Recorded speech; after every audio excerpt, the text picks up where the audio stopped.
Hi mga kasinag, isang pinagpalang araw po sa ating lahat. Kumusta po ang araw ninyo? Ngayong araw po pala ay araw ng Miyerkules at araw din ng duty natin sa barangay.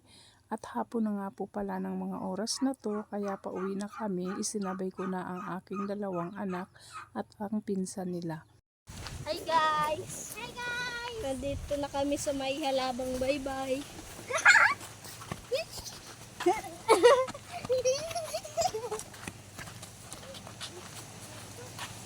Iyan pa na yung dalawa at ayun si Duki. Yo guys! Ayun pa na si Mama.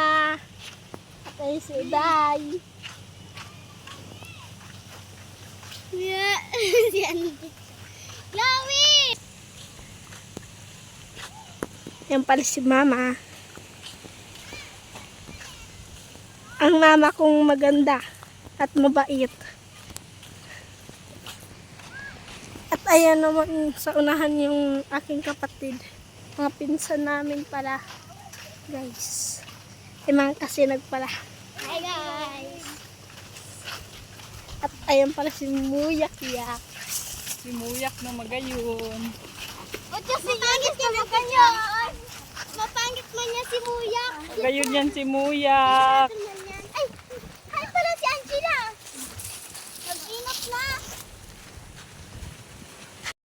Napakabilis lang talaga mga kasinag ng panahon. Dati ako ang naglalakad dito simula grade 1 hanggang grade 6. Ngayon ang mga anak ko naman ang naglalakad. Nandito na nga pala kami sa bahay at sinimulan ko na magpakain ng aming mga alagang hayop. Dahil marami pa tayong kailangang gawin, kaya kailangan nating umpisahan ng mas maaga para matapos natin yung iba pa nating mga gawain. Pagkatapos kong pakainin ang aming mga alagang manok at bingala, ay pupunta naman tayo sa ating kulungan ng baboy para magpakain naman tayo ng mga alaga nating baboy. Kasama ko nga pala si Chloe at si Rogeline, pati si Bimbo. 3 gabi na rin kaming hindi natutulog dito sa kulungan ng baboy dahil yung mga anak nga ni Star ay lumilipat na sa kabilang kulungan, kaya hindi na kailangang bantayan kasi hindi na naiipit dahil nga nakahiwalay sila sa nanay pagkatapos nilang dumede. Habang naglilinis nga ako dyan ng kulungan ng baboy, si Bunso naman ang tagakuha ko ng tubig. Siya na ang nag-volunteer para daw mas madali akong matapos, kaya thank you Bunsoy. Hanggang maaari talaga mga kasinag, hinahayaan ko silang tumulong sa akin para mas matuto sila sa mga gawain dito sa bahay dahil nga hindi naman habang buhay na andito kami para sa kanila, kaya mas maganda sa bata yung tinuturuan natin sila ng mga gawain sa bahay at para din naman yun sa kanila balang araw ay magagamit nila yun. Pasensya na po kayo mga kasinag, 2 araw po tayong walang upload dahil nga busy tayo. Kaya ngayon lang ulit ako nakapag-upload at ayan nga, pagkatapos kong magpakain ng baboy, naisipan kong maglinis dito sa may taas ng kulungan dahil may balak nga ako na magtanim ng kamote at kamuting kahoy dyan para may mapagkukunan tayo ng gulay at saka pang merienda na rin kapag meron na silang laman. Napaka-advance natin mag-isip mga kasinag, wala pa nga tayong naitatanim, yung laman na agad yung iniisip natin. Kaya maglinis muna tayo mga kasinag habang maaga pa naman at mamaya magluluto na naman ako ng aming hapunan.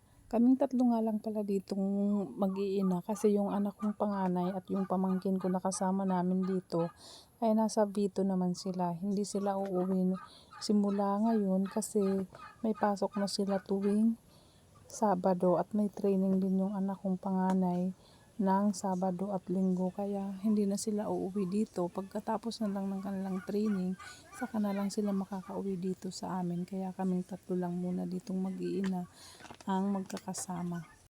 Naisipan kong linisan ito mga kasinag kasi nasayang ako sa lupa kasi parang mataba yung lupa niya at sabi ko nga maganda siyang pagtamna ng kamote. At sobrang hilig ko din talaga mga kasinag sa kamote, kaya mas mabuti na yung magtanim tayo.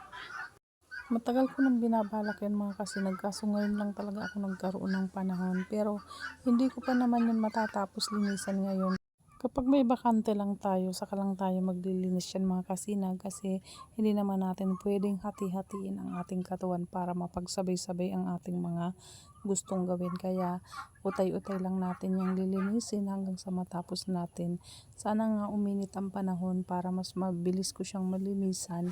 Kasi kapag maulan, mahirap siyang linisan kasi sobrang dulas ng lupa, lalo na hindi siya pantay. Kaya sobrang hirap talaga para sa akin na maglinis sa mga ganyang lugar. Buti sana kung pantay kasi okay lang. Kasi kapag madulas, delikado din.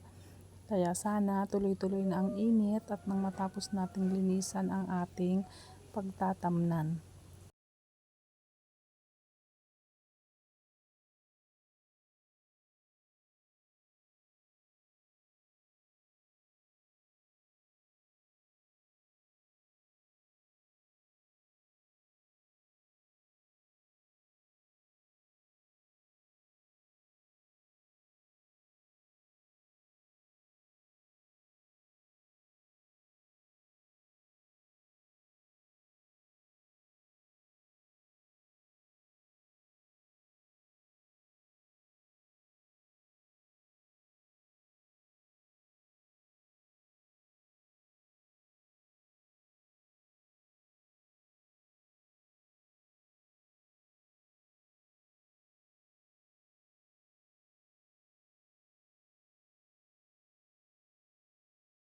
Padilim na nga ng mga oras na yun mga kasinag, kaya tinatapos ko lang itong nasa may bandang taas dahil maya maya rin lang po ay uuwi na tayo para mag-asikaso naman tayo sa bahay.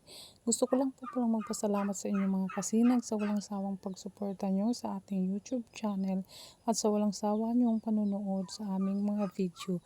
Sana po huwag kayong magsasawa sa panunood at sa pag-like ng aming mga video. Please like naman po, share and subscribe po sa aming YouTube channel at maraming salamat po sa inyong lahat. God bless po at mag-iingat po kayo palagi. Bye-bye!